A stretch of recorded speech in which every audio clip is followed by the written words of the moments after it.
Live पर देखते हैं आज की खास खबर। नागपुर में टेस्टिंग बढ़ाने की जरूरत। नागपुर में बढ़ते कोरोना मरीजों की संख्या के चलते आज विरोधी पक्ष नेता देवेंद्र फडणवीस, इन्होंने मनपा आयुक्त तुकाराम मुंडे और महापौर संदीप जोशी, इनके साथ ही भाजपा पदाधिकारियों के साथ नागपुर महानगर पालिका कार्यालय में चर्चा की। इस दौरान उन्होंने नागपुर में बढ़ते कोरोना मरीजों की संख्या पर चिंता दर्शाई, साथ ही टेस्टिंग को बढ़ावा देने की अपील की। वाढता प्रादुर्भाव आहे त्याच्या संदर्भात माहिती घेण्याकरता महानगरपालिकेमध्ये या ठिकाणी आम्ही आलो।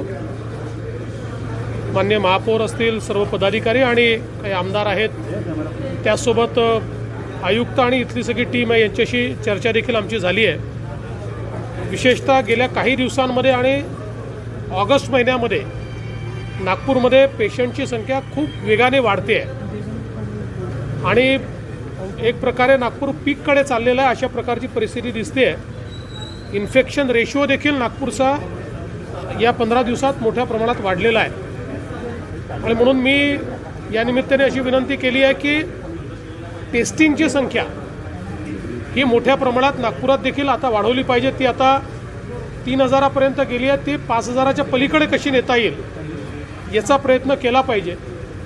आणि टेस्टिंगची व्यवस्था वाढवल्यानंतर सुरुवातीच्या काळात किमान पुढचे 20-25 दिवस पेशंट्स देखील मोठ्या प्रमाणात पॉझिटिव्हिटी रेट देखील मोठ्या प्रमाणात दिसेल किंवा पेशंट्स पॉझिटिव्ह पेशंट्स दिसतील, त्यांचं मॅनेजमेंट याची देखील व्यवस्था उभी करावी लागेल। त्यातले एसिम्प्टोमॅटिक जे आहेत ते तर होम आयसोलेशनमध्ये जाऊ शकतील, पण CCC सेंटरची व्यवस्था, ऑक्सिजनेटेड बेडची व्यवस्था आणि हॉस्पिटलची व्यवस्था, या तिन्ही व्यवस्था अधिक मोठ्या प्रमाणात वाढवाव्या लागतील। मी अशी देखील त्यांना एक सूचना केली की प्रायव्हेट संस्थांसोबत आपल्याला टायअप करून अशा प्रकारचे काही कोविड केअर सेंटर्स तयार करता येतील, ज्या ठिकाणी ऑक्सिजनेटेड बेड्स देखील तयार करता येतील आणि आवश्यकता असेल तर जे नॉन कोविड हॉस्पिटल्स आहेत त्यांचा टायअप हा जर आपण या सेंटरशी केला तर त्यातनं मोठ्या प्रमाणात व्यवस्थाही उभ्या होतील आणि आता जो मॅनपॉवरचा प्रॉब्लेम आहे आणि मग लोकांना बेड्स मिळत नाहीत किंवा अशा प्रकारचे जे प्रॉब्लेम येतात त्या प्रॉब्लेमपासून देखील त्याची सुटका होऊ शकेल। तर त्या संदर्भातल्या सूचना देखील मी त्यांना केल्या आहेत आणि मला असं वाटतं की थोडी तयारी करून पुढचे काही दिवस जर योग्य प्रकारे टेस्टिंग केलं तर निश्चित एक 20-25 दिवसामध्ये परिस्थिती जी आहे ती परिस्थिती आपल्याला कुठेतरी आटोक्यात आलेली ही पाहायला मिळेल। पण आत्ता तरी मोठ्या प्रमाणात या केसेस वाढत आहेत आणि त्यांचा देखील अंदाज असा आहे की ते अजून वाढतील।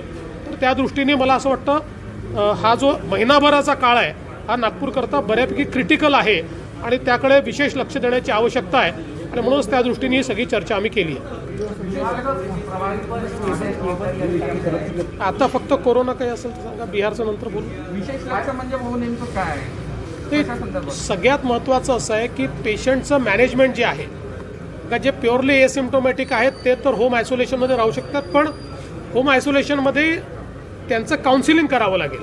जर मी सूचना केली आहे की आता काही ठिकाणी व्हिडिओ काउन्सिलिंग सुरू झालेलं आहे, म्हणजे व्हिडिओ फोनवरनं व्हिडिओ कॉल करतात आणि जे प्रायव्हेट डॉक्टर्स आहेत त्यांना जर इन्व्हॉल्व केलं ते 2 तास 3 तास देऊन, कारण त्यांना काही फार उपचाराची आवश्यकता नाही, त्यांना काउन्सिलिंगची आवश्यकता आहे। पण त्याचसोबत जवळजवळ उरलेले जे काही 20% आहे की ज्यातले 4-5% क्रिटिकलकडे जातात, यांचं मात्र मॅनेजमेंट करणं आणि त्याच्या व्यवस्था उभ्या करणं आणि ऑक्सिजनेटेड बेड्सची कुठेही कमतरता पडणार नाही ही व्यवस्था उभी करणं। आणि यामध्ये एक गोष्ट साधारणपणे जो काही आता मी पूर्ण महाराष्ट्रात आणि देशाचा आढावा घेतो आहे, जम्बो सेंटर जे आहेत हे काही फारसे कामी येत नाही, त्यामुळे डिसेंट्रलाइज पद्धतीनं एक मीडियम साईजचे सेंटर्स जर आपण उभे केले तर ते मॅनेजेबल देखील होतात आणि त्यातनं फायदा देखील होतो। तर तशा प्रकारचे सेंटर सुरू करावेत, अशा प्रकारची मी त्या ठिकाणी मागणी केली आहे। टेस्टिंगच्या संख्येबद्दल आपण मुंबईमध्ये बोलला होता की टेस्टिंग संख्या कमी ठेवली जाते, आपल्याला असं वाटतंय का की कुठेतरी स्थिती ठीक दिसावी, टेस्टिंग कमी केलं? मुंबईच्या संदर्भात तर आता बघा, समजा नागपूरसारख्या शहरामध्ये 3000 टेस्टिंग होतात, ते 5000 पर्यंत न्यावं असं मी म्हणतो आहे। तर मुंबईची लोकसंख्या नागपूरच्या तुलनेत, म्हणजे मुंबई 2 कोटीचं आहे, नागपूर 25 लाखाचं आहे आणि आजही मुंबईत आपण ॲव्हरेज 5500-6000च्यावर टेस्टिंग करत नाही आहे। त्यामुळे पुण्यामध्ये 7000 टेस्टिंग करतो, मुंबईत 6000 करतो, म्हणजे टेस्टिंगची संख्या कमीच आहे। साधारणपणे आपण जर दिल्लीचा एक्सपिरियन्स बघितला ज्या ठिकाणी इन्फेक्शन रेशो 5% आला, तर त्यांनी 5,000वरनं 28,000पर्यंत टेस्टची संख्या वाढवली आणि मग मॅनेजमेंट ते करत गेले, म्हणून 24%वरचा इन्फेक्शन रेशो आता तो 5%वर आला आहे. आणि हेच सगळीकडे आपल्याला करावं लागणार. मृत्यू संख्या वाढत आहे, धोका वाटतोय का? नागपूरकर घाबरले आहेत काय?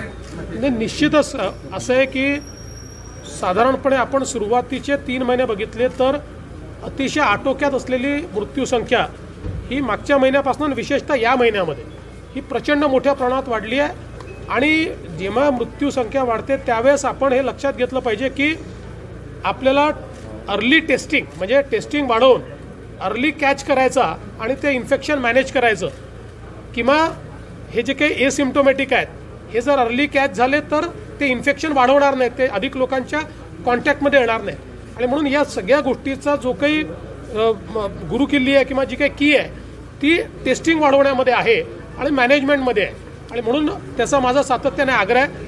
आपण हेही बघितलं की जिथे टेस्टिंग वाढलं त्या ठिकाणी डेथ रेशिओ कमी यायला लागला आणि म्हणून तो डेथ रेशिओ आपल्याला देखील नागपूरमध्ये कमी आणावा लागेल. कारण या महिन्यात विशेषतः या 15 दिवसातला रेशिओ जर आपण बघितला तो अलार्मिंगली हाई है. तो वहीं दूसरी ओर 365 केस सुलझाने में मदद करने वाले महाराष्ट्र पुलिस के कुत्ते रॉकी का निधन। गृह मंत्री अनिल देशमुख ने दी रॉकी को श्रद्धांजलि। 365 मामलों को सुलझाने में मदद करने वाले बीड़ पुलिस के कुत्ते रॉकी का रविवार को लंबी बीमारी के बाद निधन हो गया, जिसके बाद उसे सम्मान पूर्वक अंतिम विदाई दी गई। महाराष्ट्र के गृह मंत्री अनिल देशमुख ने रॉकी को पुष्पांजलि देते और उसके शव को ले जा रहा है ट्रक खींचते पुलिसकर्मियों की तस्वीर ट्वीट कर लिखा, अलविदा रॉकी। बीड पोलीस दलातील रॉकी नावाच्या श्वानाचे दीर्घ आजारामुळे दुःखद निधन झाले आहे। रॉकीने 365 गुन्ह्याचा तपास उघडकीस करण्यासाठी अतिशय मोलाची कामगिरी बजावली। अशा या रॉकीला महाराष्ट्र पुलिसच्या वतीने मी श्रद्धांजलि अर्पण करतो। अब आप हमारे चैनल को ऐप पर भी देख सकते हैं। प्ले स्टोर में जाकर MNS हिंदी लिखें और ऐप डाउनलोड करें। साथ ही साथ आप हमारे फेसबुक पेज को भी लाइक कर सकते हैं और उन पर भी खबरें देख सकते हैं। लिंक ट्विटर, हाइक और इंस्टाग्राम पर भी आप हमारी खबरें देख सकते हैं। आप हमारे चैनल को यूट्यूब पर भी देख सकते हैं और इसे यूट्यूब पर सब्सक्राइब करना बिल्कुल भी ना भूलें। फिलहाल वक्त हो चला एक ब्रेक का। ब्रेक से लौटने के बाद देश और दुनिया की तमाम बड़ी खबरें देखने के लिए बने रहे MNS न्यूज लाइव के साथ। नमस्कार।